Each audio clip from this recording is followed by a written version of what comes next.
नमस्कार मंडळी, कसे आहात? मजेतच असायला पाहिजे। मी सविता, तुमचं सवितास किचनमध्ये मनापासून स्वागत।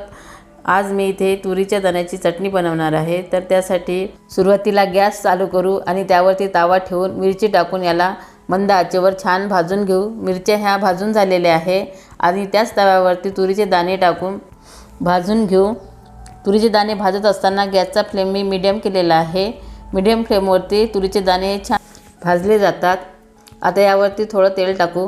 तेल टाकल्यामुळे तुरीचे दाणे हे थोडे नरम पडतात आणि त्यामुळे ते मिक्सरमध्ये वाटत असताना याची भरड ही छान निघते। आता तुरीचे दाणे हे भाजून झालेले आहे। याला एका प्लेटमध्ये काढून घेऊ। मी इथे मिक्सरचा पॉट घेतलेला आहे। आता या मिक्सरच्या पॉटमध्ये वाटण तयार करून घेऊ। त्यासाठी हिरवी मिरची, लसूण आणि 1 चमचा जिरं घेतलेलं आहे। आता याला जाडसर वाटून घेऊ। वाटण हे तयार झालेलं आहे। आता याला एका प्लेटमध्ये काढून घेऊ।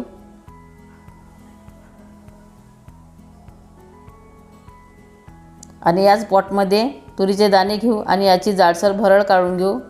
जाडसर भरड काढल्याने चटणी ही छान बनते। आता याला एका प्लेटमध्ये काढून घेऊ।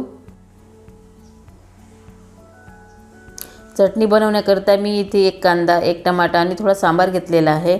कांद्याला साफ करून घेऊ आणि याला बारीक चिरून घेऊ। अशा प्रकारे टमाटर आणि सांबारही चिरून घेऊ। टमाटर चिरत असताना याच्या बारीक फोडी करून घ्यायच्या।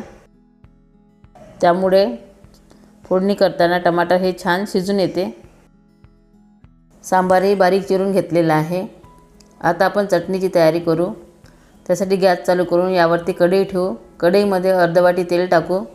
तेल गरम झाल्यानंतर यामध्ये कांदा टाकू। कांद्याला छान शिजू देऊ। नंतर यामध्ये वाटण टाकू। वाटण हे छान शिजल्यानंतर यामध्ये हळद, लाल तिखट आणि चवीपुरतं मीठ टाकू। याला मिक्स करून घेऊ आणि जे बारीक चिरून घेतलेले टमाटे होते ते आधी टाकू आणि याला शिजू देऊ। टमाटर शिजल्यानंतर यामध्ये तुरीच्या दाण्याची जी भरड काढलेली आहे ती टाकू आणि याला मिक्स करून घेऊ। तुरीच्या दाण्यापासून अनेक प्रकारचे पदार्थ बनतात।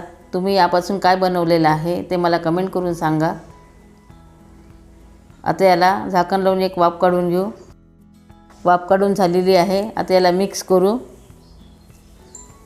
आणि वरून सांबार टाकू। याला मिक्स करून घेऊ। तुरीच्या दाण्याची चटणी ही तयार झालेली आहे। आता याला एका प्लेटमध्ये काढून घेऊ। ही चटणी तुम्ही भाकरीसोबत खाऊन बघा, खूप छान लागते। तुम्हाला ही चटणी कशी वाटली ते मला कमेंट करून सांगा आणि तुम्ही माझ्या चॅनलवर नवीन असाल तर चॅनलला सबस्क्राईब करायला आणि व्हिडिओला लाईक करायला विसरू नका।